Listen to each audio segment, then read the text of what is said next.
আগামী 22 তারিখ থেকে ডানকুনিতে শুরু হচ্ছে সিপিআইএম এর 27তম রাজ্য সম্মেলন।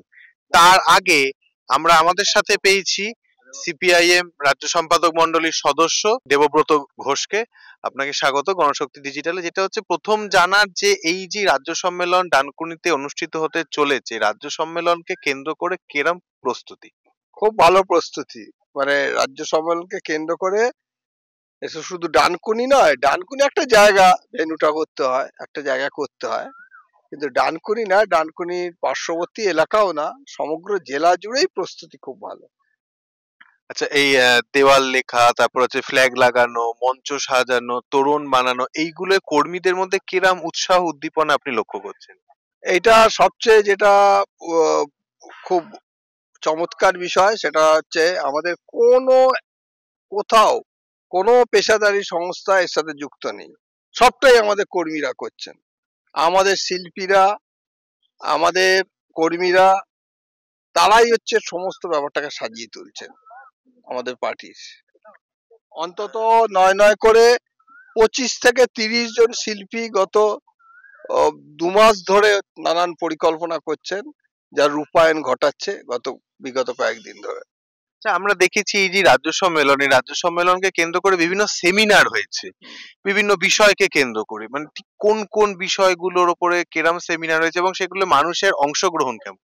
এটাও একটা সত্যি এবারে নতুন একটা দৃষ্টান্ত তৈরি হয়েছে, যে একটা কনফারেন্সকে কেন্দ্র করে গোটা জেলা জুড়ে মানুষের যে ইনভলভমেন্ট, বিশেষ করে এই যে রাজনৈতিক যে বিষয়বস্তু, সামাজিক যে বিষয়বস্তু, অর্থনৈতিক ক্ষেত্রে যে বিষয়বস্তু এই সময়কালে, সেই সমস্ত বিষয়গুলো নিয়ে আমরা বিভিন্ন ধরনের আলোচনা সভা অনুষ্ঠিত করেছি। রাজনৈতিক ক্ষেত্রে বিভিন্ন ঘটনাবলী আমাদের দেশের বাইরে, তারপর সাংস্কৃতিক ক্ষেত্রে, সামাজিক ক্ষেত্রে, অর্থনৈতিক ক্ষেত্রে বিভিন্ন ঘটনাবলী, সেগুলো নিয়ে।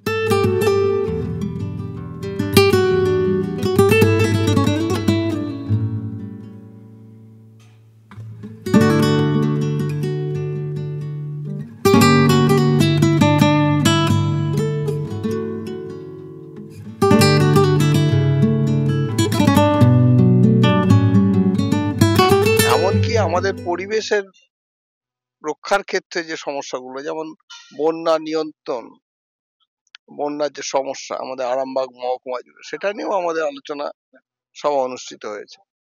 এই আলোচনা সভাগুলো শুধুমাত্র যে আমাদের পার্টি নেতৃত্বরা বক্তব্য রেখেছেন তা নয়, আমাদের পার্টির পলিট ব্যুরো সদস্য, রাজ্য কমিটির সদস্য, তারা যেমন বলেছেন, এছাড়াও বিভিন্ন দিকের যে বিশিষ্ট ব্যক্তি যারা এই সমস্ত বিষয়ে চর্চা করেন, গবেষণা করেন, তারা এই আলোচনা সভাগুলোতে অংশগ্রহণ করেছেন। এবং সবচেয়ে গুরুত্বপূর্ণ বিষয় যেটা, এই আলোচনা সভাগুলোতে দারুণ উপস্থিতি মানুষের আগ্রহ, আর সবচেয়ে বড় আরো ভালো আর বৈশিষ্ট্যটা একটা অন্যরকম, সেটা হচ্ছে আমাদের প্রতিদিনকার পার্টি কর্মীরা যারা আছেন, তাদের বাইরেও একটা সাধারণ মানুষ, তারা এই আলোচনা সভাগুলোতে এসছেন, শুনেছেন।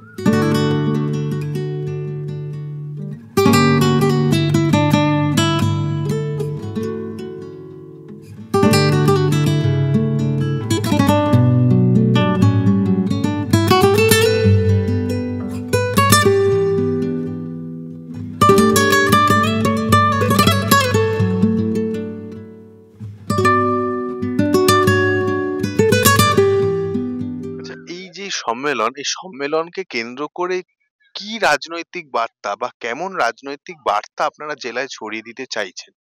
আমাদের প্রথম থেকে এটা টার্গেট ছিল যে কনফারেন্সটা যেন একটা ইভেন্টে পরিণত না হয়। ইভেন্ট মানে একটা আমি এটা করতেই পারি, একটা হল বুক করে নিলাম, কিছু টাকা পয়সা তুললাম বিভিন্ন জনের কাছ থেকে, আর হয়ে গেল। ব্যাপারটা এরকম নয়। ব্যাপারটা হচ্ছে যে রাজনৈতিক সাংগঠনিক দৃষ্টিভঙ্গি থেকে আমাকে এই কনফারেন্সটাই করতে হবে। সেইটা যদি করতে পারি তবেই কনফারেন্স সফল হওয়ার মাপকাঠি আমরা অন্তত মনে করি, আমি না, আমাদের পার্টি অন্তত মনে করে, যে সেই জন্য কনফারেন্সকে কেন্দ্র করে গোটা জেলা আমরা রাজনৈতিক সাংগঠনিক তৎপরতা বৃদ্ধি করেছি। তার অন্যতম যে বিষয়টা, এমনিতে দেওয়াল লিখন, পোস্টার, হোর্ডিং, ফ্লেক্স প্রচার সে যা আবার হচ্ছে, কিন্তু সবচেয়ে বেশি যেটা হয়েছে সেটা হচ্ছে এখনো পর্যন্ত প্রায় 5 লক্ষ পরিবারে আমরা পৌঁছতে পেরেছি, বাড়ি বাড়ি গেছি, আমাদের কমরেডরা গেছেন। এবং আমাদের এই সময়কালে যে রাজনৈতিক মানে পরিস্থিতি, সামাজিক পরিস্থিতি, সেইগুলো নিয়ে আমাদের যে বক্তব্য, সেই বক্তব্যটা আমরা মানুষের কাছে পৌঁছে দিয়েছি বাড়িতে বাড়িতে। এবং এই বক্তব্য পৌঁছে দেওয়ার সাথে সাথে আমরা মানুষের কাছ থেকেই তো অর্থ সংগ্রহ করে আমাদের সম্মেলন করতে হয়। দুটো দিক আছে, একটা মানুষের থেকে অর্থ সংগ্রহ করি, একটা আমরা নিজেরা দিই, পার্টির লোকেরা দিই। আমরা বলেছিলাম আমাদের জনগণের কাছ থেকে অর্থ সংগ্রহে আমরা পার্টির সদস্যদের অবদানটা আগে রাখতে হবে। তার জন্য এবার আমরা একটা খাম করেছিলাম, ঠিক আছে? সেই খামটা করে আর সম্মেলন সফল করার জন্য আমাদের 10,000 উপর পার্টি সদস্য আছে, 3,000 আমাদের এজি সদস্য আছে, সহায়ক গ্রুপ, তাদের বাড়িতে বাড়িতে পৌঁছে দেওয়া হয়েছে। তাদেরকে বলা হয়েছে যে আপনি শুধু অর্থ দেবেন বা সাহায্য করবেন না, আপনার পরিবারে যে আছে, যারা যারা আছে, আপনার বাবা মা ছেলে মেয়ে ভাই বোন যে আছে, প্রত্যেককে আবেদন করতে হবে যে কিছু না কিছু তারা হচ্ছে অর্থ দিক। আপনি দিলেন, পরিবারের সবাই দিল, সবটা মিলে খামের মধ্যে বন্দি করলেন, করে সিল এঁটে সেটা লোকাল আপনি এরিয়া কমিটিকে দিন। আমাদের মানুষের থেকে 10 টাকাও কেউ দিয়েছেন, 10,000 টাকাও কেউ দিয়েছেন, 20,000 টাকাও কেউ দিয়েছেন, এরকম মানুষও আছেন আমাদের শুভানুধ্যায়ী, আমাদের সমর্থক দরদি ভালোবাসেন, তারা দিয়েছেন।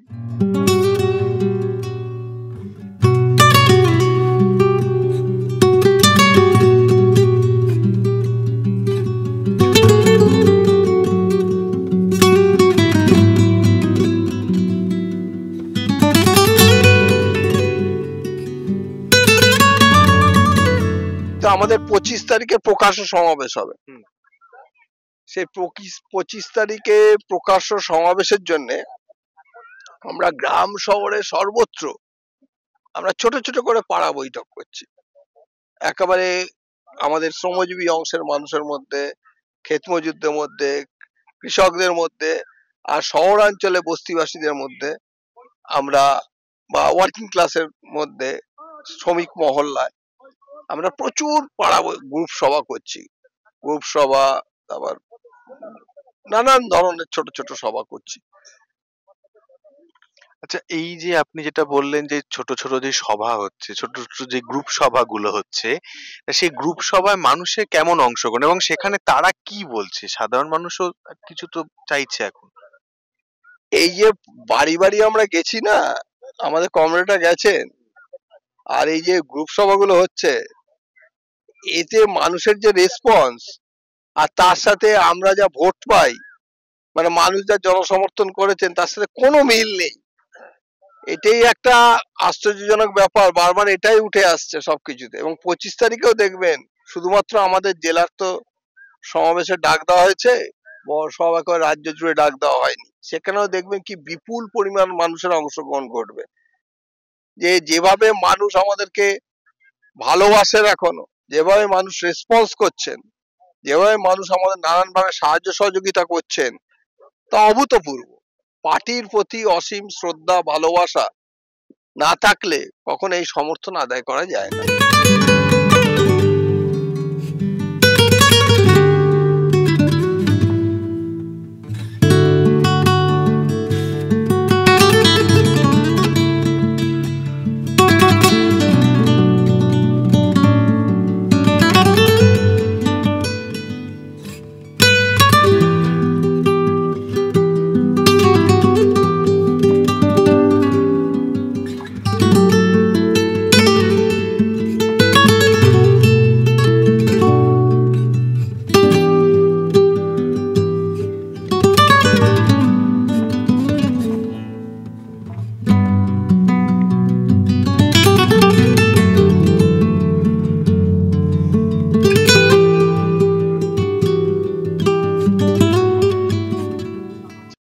আমরা দেখেছি এই যে সিঙ্গুর, তারপরে আপনার এই জেলার মধ্যেই পড়ে, সেখানে বামফ্রন্ট সরকার শিল্পায়নের একটা পদক্ষেপ নিয়েছিল, সেই শিল্পায়ন বাস্তবায়িত হয়নি।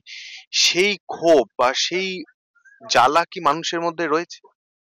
মানুষের মধ্যে তো জ্বালা আছেই, মানুষের মধ্যে সারা পশ্চিমবাংলা, শুধু সিঙ্গুরের কেন, সারা পশ্চিমবাংলায় তো প্রধান জ্বালাটাই তো এটা। এখন ভারতবর্ষ জুড়ে প্রধান জ্বালাটাই তো এখানে কাজ না পাওয়া, বেরোজগারি।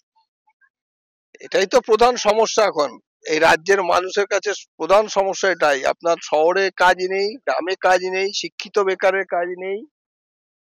অপেক্ষাকৃত কম পড়াশোনা যারা করেছেন তাদেরও একটা সময় কাজ ছিল গ্রামে ব্যাপকভাবে, সেই কাজটাও নেই।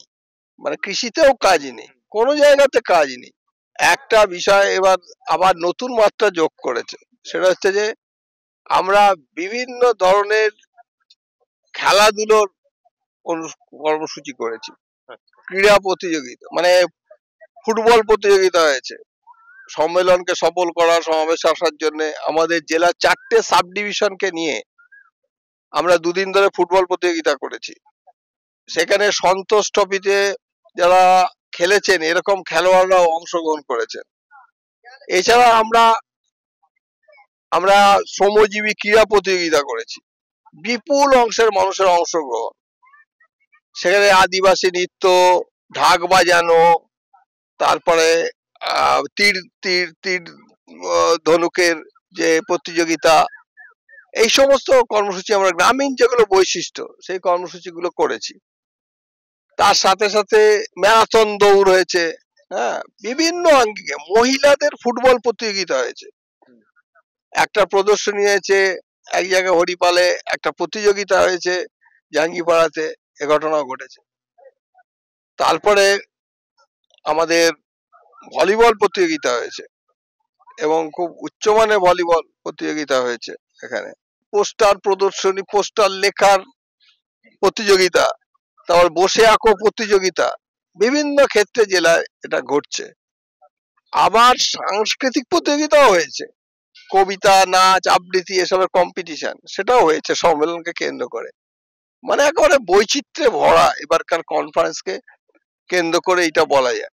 আবার রক্তদান শিবির হয়েছে। আবার 22 তারিখেও যখন এখানে সম্মেলনের সূচনা হবে তখন এই পাশেই ডানকুনিতে আবার আরেকটা রক্তদান শিবির অনুষ্ঠিত হবে। আবার কালচারাল প্রোগ্রাম তো এমনিতেই বিনোদিনী নাট্য মন্দিরের সম্মেলনে কদিন হবে, গান, নাটক, সিনেমা সব হবে, আলোচনা সব হবে। তার সাথে সাথে এই সময় বিভিন্ন জায়গায়, বিভিন্ন পাড়ার ভেতর গিয়েও আমাদের সাংস্কৃতিক কর্মীরা তারা নানান রকমের সাংস্কৃতিক কর্মযজ্ঞ করছেন। সম্মেলনে যেটা আমি প্রথম দিকে বলছিলাম যে মানুষের সমর্থন, মানুষের কাছ থেকে সমর্থন পাচ্ছি, তার পাশাপাশি পার্টি লোকেরাও কিন্তু একটা ভালো অবদান রাখছেন এবার আমাদের এই কনফারেন্সে। পার্টি সদস্যরা, তাদের কথাটা না বললে হয় না।